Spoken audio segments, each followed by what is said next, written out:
Hello बच्चों, आप सब कैसे हैं। आशा करते हैं कि सब स्वस्थ होंगे। आज की आपकी जो वर्कशीट आई है 15 जुलाई 2021 की, उसको हम समझेंगे और उसमें क्या करना है ये भी सीखेंगे।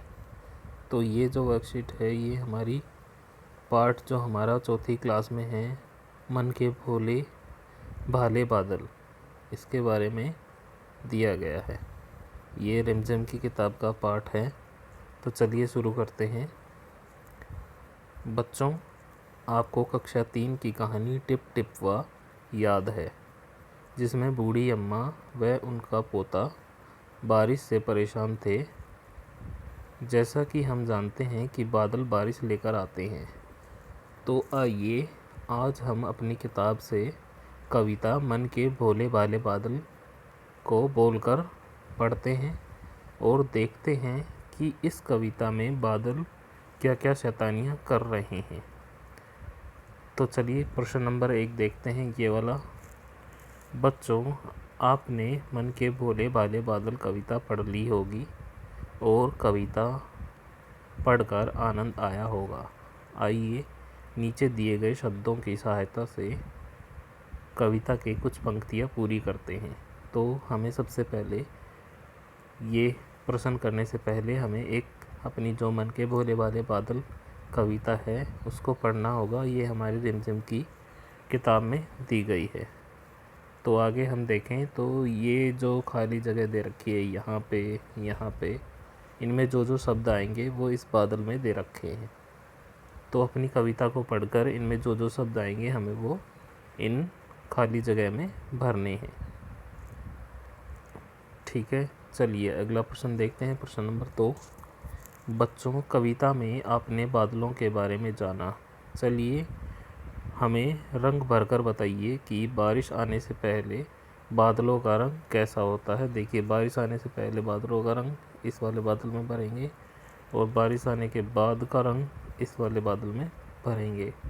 इसको हम अपनी कॉपी या रजिस्टर जो भी हमने बनाया है उसमें हम बनाकर दिखा सकते हैं। अगला देखते हैं प्रश्न नंबर 3। बादलों के अलग अलग आकार होते हैं। नीचे आसमान में बादलों के कुछ आकार दिखाई दे रहे हैं।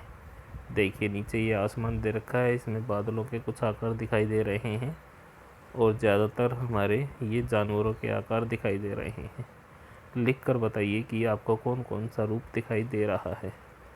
तो हमें यहाँ लिख कर बताना है, जैसे कि हम इनमें से देखकर प्रश्न नंबर 3 डालकर वहाँ पे एक लिखते चले जाएंगे, जिसमें जैसे कि हमें यहाँ पे डॉग दिखाई दे रहा है, यानी कि कुत्ता, खरगोश दिखाई दे रहा है, ऐसे ही हम इसमें लिख देंगे। ठीक है, अब आगे देखते हैं। तो बच्चों, आपको कार्यपत्रिका मज़ेदार लगी ना। अब झटपट बताइए कि आपने आज क्या नया सीखा।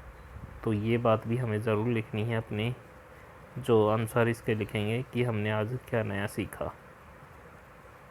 ठीक है, अब आगे देखते हैं। हमारी इसी में एक और वर्कशीट जुड़ी हुई है जो EVS की है। चलिए इसको भी हम देखते हैं। ये हमारी EVS की वर्कशीट है, 15 जुलाई की ही वर्कशीट है। और ये हमारा जो चैप्टर दे रखा है द वैली ऑफ फ्लावर्स, यानी कि फूलों की जो घाटी चैप्टर दे रखा है, उसी को हमें इसमें देखना है, सीखना है। तो चलिए शुरू करते हैं। नमस्ते प्यारे बच्चों, आशा है कि आप सभी स्वस्थ एवं सुरक्षित होंगे। इस लॉकडाउन के दौरान हम सब ने अपना ज़्यादातर समय घर पर ही बिताया है।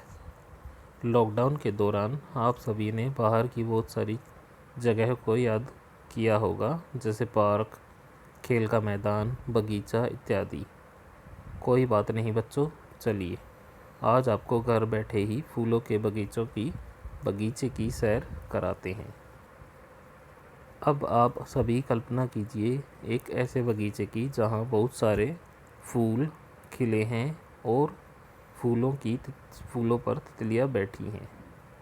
अलग अलग प्रकार के फूलों व तितलियों को देखकर आप सभी निश्चित रूप से अच्छा महसूस करेंगे। ये तो बिल्कुल सही बात है कि अगर हम फूलों को और तितलियों को देखते हैं तो हम बहुत अच्छा महसूस करते हैं। तो चलिए अभी हमें इसमें हम जो हमारा चैप्टर है द वैली ऑफ फ्लावर्स यानी कि फूलों की घाटी, वो हमें इसमें करने से पहले पढ़ना होगा। तो सभी बच्चे उस पाठ को ज़रूर पढ़ें और उसको पढ़ने के बाद प्रश्न नंबर 1 देखते हैं। अब आप अपनी कल्पना में देखे गए किन्हीं 5 फूलों के नाम अपनी कॉपी में लिखिए। तो हमें कोई भी हमारी जो हमने सोचे फूलों के नाम वो हमें लिखने हैं, ठीक है। अभी इसी के साथ प्रश्न नंबर 2 भी है। बच्चों, कुछ फूलों के चित्र नीचे दिए गए हैं।